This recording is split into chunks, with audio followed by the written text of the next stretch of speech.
Greetings to all Muslim brethren. My brothers and sisters, we all want to earn money, and we all want to earn money the easy way. We want to earn lots of money, but we don't want to work hard for it. We don't want to struggle for it. But my brothers and sisters, earning money is not only about how much you earn, but also about how you earn it. Because if you earn it through haram means, then it is not going to last. It will not bring you happiness. It will not bring you success, and it will be a great sin on the day of judgment. So in this video, we are going to talk about halal and haram, ways of earning money. What is halal? What is haram? And we will also learn some important lessons from the life of our Prophet, peace be upon him. Number 1, gambling. Gambling is haram. Whether you win or lose, you're still committing a sin. Our Prophet, peace be upon him, clearly told us that gambling is a major sin. In one of the hadiths, it is mentioned that whoever is caught in gambling, even if he has earned a lot of money, it will not make his earning halal. He'll have to return every single penny that he has earned.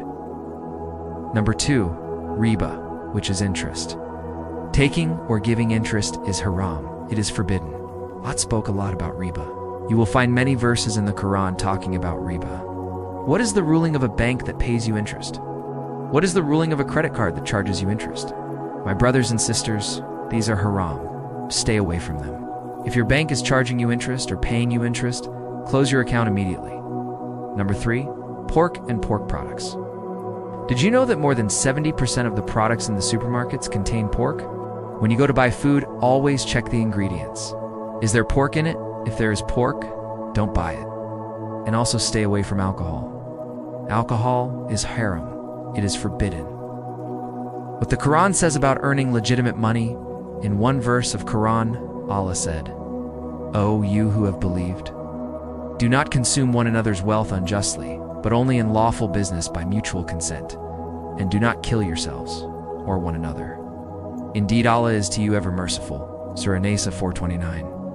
Allah forbids consumption of wealth through prohibited means. In Quran, Allah said, "And do not consume unlawfully gained wealth among yourselves, nor bribe the authorities in order to devour a portion of others' property sinfully while you know." Surah Al-Baqarah 2-188. What the hadith says about earning legitimate money. The Prophet Muhammad, peace and blessings be upon him, said, "Seeking lawful halal earnings is an obligation after the obligation, i.e. after fulfilling basic religious duties." Sunan al-Bahaqi, Hadith 11634. In another hadith, the Prophet, peace be upon him, said, "The truthful and honest merchant will be with the prophets, the truthful and the martyrs on the day of judgment." Sunan at-Tirmidhi, Hadith 1209. So what do you think? How should we earn our money? We should earn it through halal ways. We should earn it through hard work. Our Prophet, peace be upon him, said, "O young man, I showed you 3 things. If you do them, you will have no poverty in your life. And they are good manners, good character, and doing something for the sake of Allah." So my brothers and sisters, earn your money the halal way. Be hardworking. Don't just sit at home and wait for a miracle to happen. Work hard. Struggle so that you can earn halal money, money that is clean, money that is pure. Because only then will it be accepted by Allah Almighty. And also, when you earn halal money, spend it in a halal way. Spend it in a way that is pleasing to Allah Subhanahu wa ta'ala. I ask Allah Almighty to bless each and every one of you. May Allah Subhanahu wa ta'ala make us from those who earn their money through halal means. Ameen. Wassalam. Alaikum wa rahmatullahi wa barakatuh.